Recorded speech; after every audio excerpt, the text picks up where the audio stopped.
Hello, Magic community on YouTube. I'm T1 Glistener Elf here with another deck tech for you, another modern deck tech. First of all, shoutouts to Paul Sauter once again. I know I did this to you last time, but bro, I really appreciate it. I did not actually go to GP Charlotte, but as you can see, GP Charlotte. Paul, Mr. I came in 31st, no, excuse me, 41st, but that's still pretty awesome. Just gave me his playmat because he's a really awesome dude. So, dude, if you would get a channel or a stream or anything like that and you start streaming, please let me know so I can put a link right over her face. That'll work. There's a link if such exists. Unfortunately, not right now. Now, all that being said, and again, thank you. My modern deck tech. It's a Black Moon deck. This playmat has absolutely nothing to do with the deck itself, except that this deck hates the card Noble Hierarch, and while we're on it, Birds of Paradise, Elvish Mystic, etc., etc. Let's get started, shall we? My very first one is the biggest liability in the whole deck, Dark Confidant, of which I'm running 4, actually. Oh boy, what appropriate flavor text, greatness at any cost. Indeed, that is the truth. It's an extremely powerful card. My opponents respect the power of it, but it is the biggest liability in this deck, partially because it forces deck building constraints on me that I would not prefer myself, partially because it can just kill me. Burn is prevalent enough in this format, and Dark Confidant only is all too eager to help, it seems. I will get to talking about you more once I've covered the rest of the deck. But I will be back to it, never you fear. Now, for the powerhouse of the deck, to the extent that it has one, Pack Rat. Once you've gotten the board stalled, Pack Rat can just take the game over. And it does such an amazing job of that. All on its own, all in its little lonesome. Here's a pick of mine that I don't get to play often enough, but that I appreciate quite a bit. Gatekeeper of Malakir. Alright, so this fancy schmancy little F&M promo of it, it says that when it enters the battlefield, if it was kicked, target player sacrifices a creature. I would like to say that that's simply another removal spell, while also being a threat. I actually appreciate that it came up during a match against Boggles once. That was actually on camera. There's a link to it right here if you want to go and check that match out. Yes, I very much appreciate that it does double duty. Its mana cost is rather restrictive, but it's an underplayed card in my estimation. Rather similar to Phyrexian Obliterator, although to a much, much lesser degree. The mana cost is the main reason I suspect why most decks can't run it, but if you can, then by all means. I can't sing its praises highly enough, especially not at this late hour. Next, a 1-of Grim Lavamancer. Just a 1-of, I only actually have one, feel free to change that if you'd like. As it currently stands, the deck is not doing very much with its graveyard. Given that, you can certainly feel free to have more Grim Lavamancers. I would very much like that. If I had more, I would run at least one more, if I'm going to keep the Dark Confidant. And again, we'll get to that later. But you fill up your graveyard fairly quickly. You help to clear the field a little bit for your other threats to get in. And there are a lot of low-to-the-ground decks in this format right now that Grim Lavamancer helps to control a bit. It does help against Burn, it does help against Collective Elves, Tokens, Merfolk, just Soul Sisters, whatever comes your way. Now, 1-of Magus of the Moon, oh yes, which is essentially Blood Moon number 5. This one happens to have legs, however. This one happens to be able to get in for a little bit of damage. But more importantly, we'll just cut right to it. I'm a troll. Perhaps this is too many Blood Moons. Even Blue Moon decks tend not to run 4. I've seen at least one list, I believe more than one, with just 2. But those decks have a lot of draw power. You're running your Serum Visions, you're running your Snapcasters for Serum, you might be running Thought-Scour, Sleight of Hand, Think Twice, Remand, whatever your draw suite may be, in order to go and get them. And I do not have that power. And so instead, I'm running the effect 5 times. Uh, it makes it very difficult for Control to have to deal with, but Blood Moon is unfortunately a bit redundant with it, well, very redundant with itself. And so having extra pieces, unless you're playing around Counter Magic, unless you're playing around Repeal or an unoverloaded Cyclonic Rift or something as such, you don't really need more. So perhaps the exact number of Blood Moon effects is not right in this deck, perhaps it is. I wish that I got more chances to play this so I could experiment more. Unfortunately, as you've probably seen in my video series, I haven't been playing against Control. I think I might have gotten one game in, it was against Tron. Everything else was mid-range or aggro, or one combo deck. That taught me to keep main board hand attack, and we'll get to that in just a moment. Now, it's not a creature, but it fulfills the Blood Moon package a bit. I'm going to include 3 Molten Rains. Molten Rain because a way to get around Blood Moon is, of course, basic lands. Now, why not Stone Rain? That's a good question. No, in all seriousness, I thought that the 2 damage would actually matter, but the fact that it's 1 red instead of Stone Rain's 2 in red has come up a surprising number of times. Perhaps I should put it this way. I get to a board state where I have Swamp, Mountain, or Shockland, or Fetchland. That happens a surprising number of times given how many swamps I have in this deck, and I'll spoil this for you, we're getting to it in a bit, but I have 9 basic swamps. Similarly to how Blue Moon runs 8 basic islands. That means that you get to quite a number of states where you cannot use Molten Rain, but you could use Stone Rain if you were to have it. And that's a bit of an issue, to be sure. The 2 damage is probably not worth the flexibility to be able to cast a Stone Rain effect while you yourself have Blood Moon up. In other words, once you've cleared the field, once you've stuck a Blood Moon, shut them out of the game by stopping their basic lands. That's really what this effect is all about. And unfortunately, the cost makes it sometimes, prohibitive. So maybe that's not where I ought to go. Maybe those should be 3 Stone Rains. Feel more than free to disagree. Perhaps they shouldn't be in the board at all. But I like disrupting my opponent's ability rather, to use basics to get themselves out of whatever rut I have forced them into which I have forced them. I used to be an English major. Alright, now that's essentially the core of the deck right here. Here are the threats. Here's what I'm doing to control a lot of decks, certainly not all, as I found out over and over again playing these. Against some decks, great, you've cast Blood Moon, you just win the game. We're getting to that. Now, I'm running 4 Inquisition of Kozilek. In my first video series with this deck, these were in the sideboard, Victim of Night was in the main board. After playing Ad Nauseam combo, I found that that was not right. I need to have some sort of hand attack to fight combo. I am far too slow to deal with them by simply beating them down.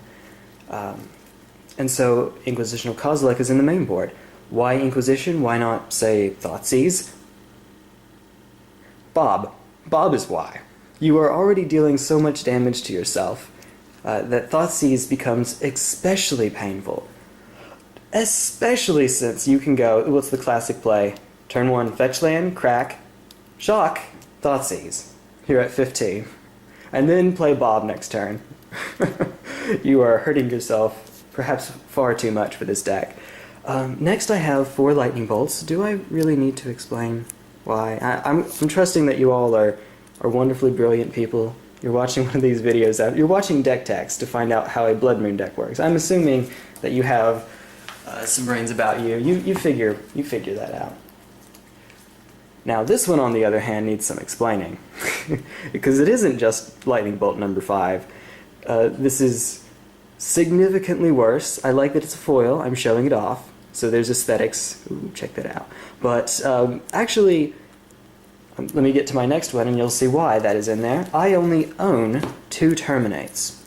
If I were to have more, another Terminate would go in place of Shard Volley. Without a doubt. No questions. Terminate is just the best removal spell for this deck, with the possible exception of our next one, Geth's Verdict. Occasionally this one can be better. Geist of St. Traft, Boggles, period, Thrun. Geth's Verdict can get around those. And in the early game, especially when there's just one creature, or decks that only run really one creature, this is just an amazing card. I think it's underplayed, personally. Take that for whatever it's worth.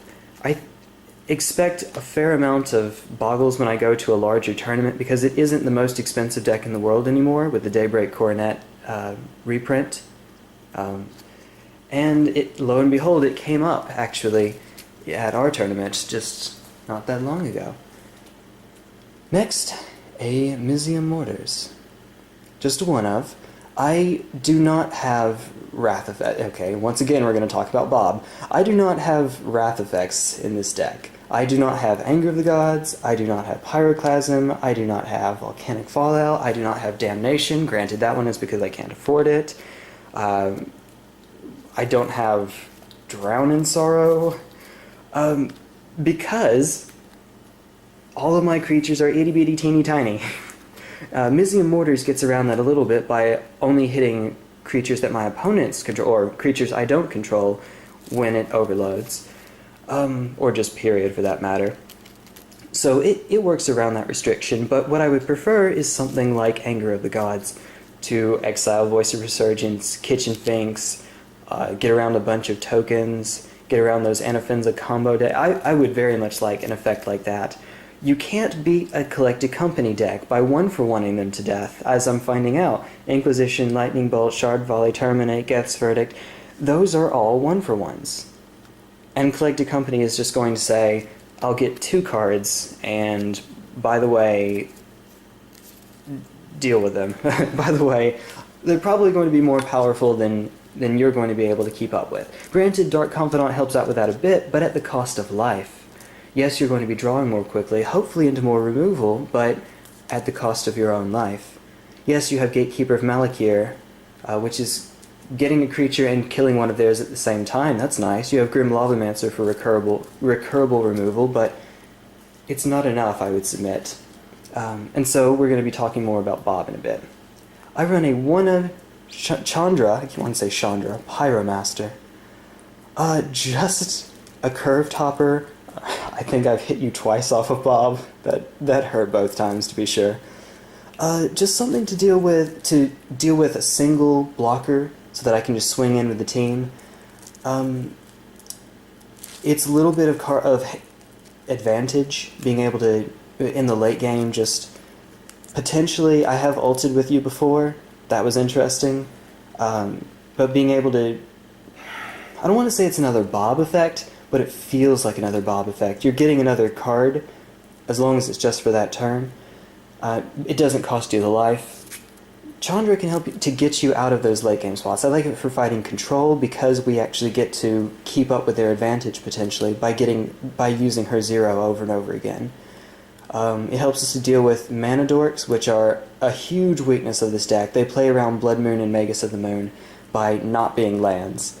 And so as long as the opponent has Noble Hierarch in play, Birds of Paradise, Elvish Mystic, they can keep playing around. Chandra Pyromaster says no to that whole plan. So she's a little bit versatile. I would submit that I don't side her out as much as one might. Maybe Koth is better in that slot. Maybe you don't want a Planeswalker at all. Perhaps. It's something that I'd like to experiment more with. I've only the one Chandra myself to put in. I've only one Koth to put in. So I can't experiment with multiples of either. I'd like to hear your thoughts in the comments. Now for the land base. Oh boy. So as you'd imagine, we have 4 Bloodstained Mire. We have 4 Verdant Catacombs, because getting swamps is more important than getting mountains. And I would like to mix these up, but unfortunately, I do not have very many black fetches. I suppose I could get 2 Polluted Deltas out. I do still have those, but I'm expecting to sell them soon, so I did not bother, I'm afraid. But for the purpose of playing around Pithing Needle, yes, go ahead and diversify your non-Bloodstained Mire black fetches. I have 4 Blood Crypt, 4 Blood Crypts, 4 copies of the card Blood Crypt, for obvious reasons, 9 basic swamps. You want to be able to play around... there you are. You want to be able to play around your own Blood Moon, and having a lot of basics, as you know from seeing Lee Shi Blue Moon, is how you get away with that. You want Blood Moon to be as asymmetrical as you can possibly have it be, and doing that while maintaining the power of a 2-colored deck. And this is my way around it. This makes cards like Geth's Verdict surprisingly playable, similar to Victim of Night, across which will come in just a moment. And then a 1 of Mountain, because you don't want to always be shocking yourself if you need to get red. Alright, now, honorary mention, Lava Claw Reaches. This was supposed to be in here. I could have sworn that this was in here. I even told Paul, the guy who gave me this playmat, that at the end of my last match for the day, I checked the top card after it was all said and done, and it was a Lava Claw Reaches. I was mistaken because I guess I saw a Blood Crypt because you were still at home. Why do I want a Manland and a Blood Moon deck? Well, partially it's because we don't have enough red mana, perhaps. 9 swamps may be too many. I could go down to 8. I see Blue Moon list running 8, and perhaps I should take their advice on that. It's also something that I can do if I don't have a Blood Moon. It's another creature that effectively doesn't cost me anything. A lot of times my turn 1 play, if it's not Inquisition or holding up Lightning Bolt, it's free. I can do what I want with it, so keeping a Lava Claw Reaches is fine. I don't think that I take out another card, probably just a swamp. And since we're playing a lot of removal, like normally we consider this to be the worst of the Worldwake Manland cycle, and that's for good reason, but we have so much removal that if we can get rid of all of their threats and keep them out of the way, then Lava Claw Reaches having fire breathing, I guess it's ghost fire breathing perhaps, means that it swings for a pretty hefty amount. As long as you're not having to worry about spending mana to remove creatures, you can just dump it all into this guy. It's a sink, and it does a fairly good job of it, I would submit. Next honorary mention, before we move on to sideboards, Gurmag Angler. You go in for Bob. Alright, so I'm not saying that that's strictly better. For all of you budget players out there, rejoice. This is much, much cheaper than Bob, and that probably goes without saying. But Gurmag Angler does not force the same kinds of hard choices on you that Dark Confidant does. Not even close. Dark Confidant hits you where it hurts, turn after other turn after other turn. Gurmag Angler does not do that. Bob is a small creature you can get out early. Gurmag Angler is big. Gurmag Angler plays around Lightning Bolt, plays around Flame Slash, plays around your own Wrath spells, your own board sweepers. Do you want to play Anger of the Gods? This guy gets around it. Languish, coming out in Origins. That would be stupendous with this guy. Do you want to play Volcanic Fallout, Pyroclasm? Pick, not Damnation, but pick pretty much anything else. If it's damage-based removal, or if it's removing power toughness, Gurmag Angler is probably where you want to be. Now, granted, that doesn't help with the rest of your creatures, but once you change this part of the deck up, you can probably make some other good changes as well. If you're not playing Bob, maybe you could play Olivia Voldaren. You're not having to worry about her being a 4-drop and hitting you again where it hurts. So perhaps you could get away with something like that. Maybe you can play some more cards that are dropping your cards into the graveyard. Whatever. Do with it what you will, but if I were to play this deck again, I would try, now that I've picked up, I did not try this because I did not have but 1 Gurmag Angler, now I have 4. When I built the deck, I just simply had 4 Bobs. It's weird having 4 Bobs and 1 Gurmag Angler. But I would go back and try it out that way. Feel more than free to disagree, I certainly understand, but that's what I would try if I were to again. And also I'd try to pick up another Terminator 2 and go from there. Now with those out of the way, the next cards to come, we have the sideboard. Doop, doop, doop, Doop. Alright. So we're going to start off with 2 Death Marks. Death Mark is destroy target green or white creature. Collected Company is everywhere, it seems. There are a lot of good cards that this will hit and hit and hit and hit. I'm talking you, Siege Rhino, but that's not a Collected Company card. Anything pretty much that you will see in a Collected Company list. We're talking Collected Elves, we're talking Collected Company combo. Well, I say anything. That isn't true. People talk about making Collected Merfolk, Collected Goblins. Collected Company can kind of do everything at this point. And Deathmark won't fight all of that, but they can be big enough, they can be plentiful enough, that having cheap removal to take them out is probably where it's at. And, of course, while you're playing Bob, it's also a little bit cheaper than these. Well, not these, but these. And certainly you. So, the next is a single Dragon's Claw. Don't worry if you can't read French, it's over here. It's pointing that way, yeah. Alright, so just to be able to play around Burn, I like that I'm playing red, hopefully they're playing red, otherwise why am I sliding it in? And so, it should help to break that match. I should have more.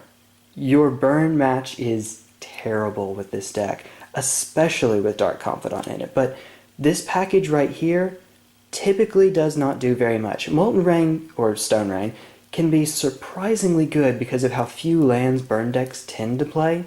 We're talking 17, 18, 19, and you can just finish them off without them even being able to get off the ground, really. Keeping them on one land means that there's so many spells that they can't play. But do with that what you will. Which is to say, if I were to try this again, and if I were to find more, I would run more Dragon's Claws. At least one more. Next, we have 2 Illness in the Ranks. Tokens and Splinter Twin. Resolve one of these, gets under counter magic, of course, as a 1-drop, and Splinter Twin cannot combo kill you. They can still kill you, to be sure, off the regular tempo plan, but put this on a Pestermite, or put this out while Pestermite is under Splinter Twin, and if they try to go off, it's just the regular Pestermite. If they try to do it with Deceiver Exarch, you will take 1 point of damage. Alright, so there's that. And of course, its usefulness against tokens is obvious. Next, we've 2 Rakdos Charm. Kind of does a little bit of everything. The first mode, I love being able to hit graveyard combo decks, such as Pyromancer Storm, when they try to cast a Past in Flames, for instance, or just any deck that has Lingering Souls in the yard, or is trying to delve for Tasker or Gurmag Angler or Murderous Cut. Just remove those resources from them. Make those dead cards in their hand. And then, of course, destroy target artifact. Spot removal against a Cranial Plating or a Steel Overseer, something as such. Alright, next, along that same vein, by the way, we've a single Shatterstorm. A little expensive to hit off of Bob, but resolve this against Affinity and you should win the game. That goes without saying, to be sure. I don't know why they felt like you had to put insult to injury with they can't be regenerated, but indeed, Shatterstorm says they can't be regenerated, unlike Creeping Corrosion. Now to fight combo, we've Slaughter Games. If I had resolved this against Ad Nauseam, I don't think that that player can beat me, actually. But there are a lot of combo decks that need a certain single or 1 of 2 or some small number of pieces in order to actually go off, and if you can get Slaughter Games off, that could just be it for them. Any card that says straight up you win the game, you should consider playing. That, to a lesser degree, is Surgical Extraction. This is a notoriously tricky card to play, but high risk, high reward, to be sure. This card is much, much better if you're keeping in the hand attack. Turn 1, remove something, and then take it away with Surgical Extraction. Again, if you can manage to pull something like that off, it's very similar to Slaughter Games. Notably, this will hit lands, whereas Slaughter Games will not. So you can use it against Tron or whatnot. On the other hand, you'll need to actually destroy the land, such as I did in the video that's down here. You'll need to destroy the land with something like Molten Rain before you can take it out. It is a very difficult card to play. You need to know your opponent's deck very well and know when to cast it. And even then, it might not be appropriate. Oh dear. Sometimes it just doesn't win you the game. Oh, and it also just gives you the advantage of seeing what all is in their deck. If you're up a game and you just need to see what their sideboard is, and you can afford to put that in, maybe the information is worth potentially lowering your chances. Maybe. I'm just throwing that out there. Feel more than free to disagree. And lastly, for Victim of Nights, just more removal spells. Again, these were in the original main board, while Inquisition was in the sideboard. I switched them out. I'm just experimenting. I think that there are some decks against which I need more targeted removal. Granted, if this were a Gurmag Angler list, I would not be keeping just regular removal like this. I would be having Languish, Anger... Oh, I don't actually own any copies of Anger of the Gods, unfortunately. Pyroclasm, Volcanic Fallout, something as such. In order, maybe Rending Volley, Combust, in order to deal with such. But there you have it. That's my list for you. For right now, anyway. It is, I'll admit, not perfect. It is also not finished, so of course it's not perfect. I would like to do more experimenting with it, and I would like to hear back from you before I try running something like this again. Again, my notes, most obviously, Shard Volley should be another Terminate. Something else in the list should be another Terminate. You should be running 4, ideally. And Dark Confidant, if you change that card into, say, a Gurmag Angler, it changes this deck. It terraforms this deck. It changes it so completely. You can still keep the core package up here, but a lot of what you're doing for removal can change, and that's probably for the better. You should probably be able to get away with playing sweepers in the main board, because aggro and mid-range, at least in my meta, and I think Modern in general is moving in this direction, aggro and mid-range are becoming more and more prevalent as cards like Collected Company become ever more present. So with that, do with it what you will. Thank you very much for watching this video, and I look forward to reading your comments and taking them to heart for when next I build a deck like this or this deck. Thank you very much. I'll be seeing you later.